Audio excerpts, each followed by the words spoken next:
I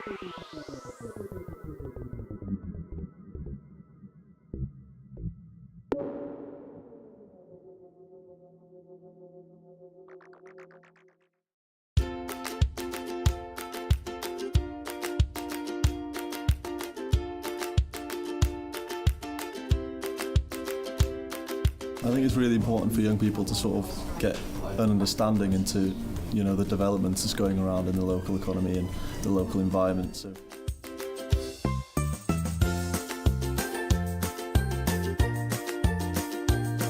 in those sorts of, you know, those sort of developments, and then also get first-hand communication with the people involved as well.